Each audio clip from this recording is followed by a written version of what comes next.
ಸಿದ್ದೇಶ್ವರ ಬರೋದು ಕೇಳಿರ್ಬೇಕು ನೀವು. ಮೆಂತ್ಯದ ಶರಣರು ಅಂತಿದ್ರು. ನಮ್ಮಪ್ಪ ನನಗೆ ಒಂದಿಷ್ಟು ಕಲಿಸಿದ್ರೆ ಅವ್ರು ಹೆಚ್ಚು ಕಲಿಸಿದ್ರು ಮೆಂತ್ಯದ ಶರಣರು. ನನಗೆ ಆಧ್ಯಾತ್ಮ ಅವೆಲ್ಲ ಕಲಿಸಿದ್ದು ಆ ಮೆಂತ್ಯದ ಶರಣರೇ.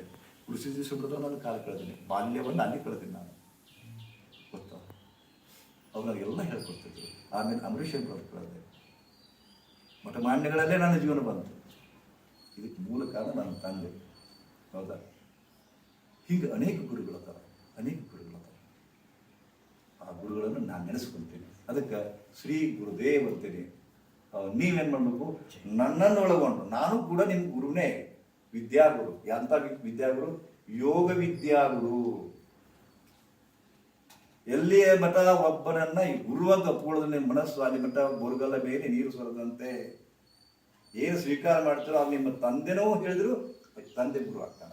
ಅನ್ನ ಒಂದಿಷ್ಟು ಮಾತು ನಿಮಗೆ ಇದನ್ನು ಮಾಡಿ ಸಹಿತ ಅನ್ನ ಗುರು ಆಗ್ತಾನ. ಈ ವನ್ನ ನಿಮ್ಮ ಹೆಂಡತಿ ಒಂದಿಷ್ಟು ಮಾತು ಹೇಳಿದ ಸಹಿತ ನಿಮಗೆ ಹೆಂಡತಿಯೇ ಗುರು ಆಗ್ತಾನೆ. ರಾಮಕೃಷ್ಣ ಪರಮಹಂಸರು ಮಾಡಿಲ್ಲ, ಶಾರದಾ ಮಾತಾಡಿ ಸಾಕ್ಷಾತ್ ಶಾರದಾ ಮಾತೆ ಅವಳು ಹೇಳ್ತಿನ ಗುರು ಅಂತ ಒಪ್ಕೊಂಡ್ರು.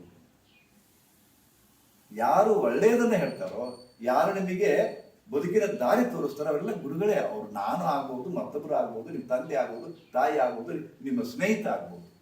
ಆದ ಕಾರಣ ನಾನು ಶ್ರೀ ಗುರುದೇವ್ ಅಂದಾಗ ಅವರೆಲ್ಲರೂ ನೆನೆಸ್ಕೊಳ್ತೀನಿ. ನೀವು ನಿಮ್ಮನ್ನು ನನ್ನನ್ನು ಒಳಗೊಂಡು ಎಲ್ಲರೂ ನೆನೆಸ್ಕೋಬೇಕು.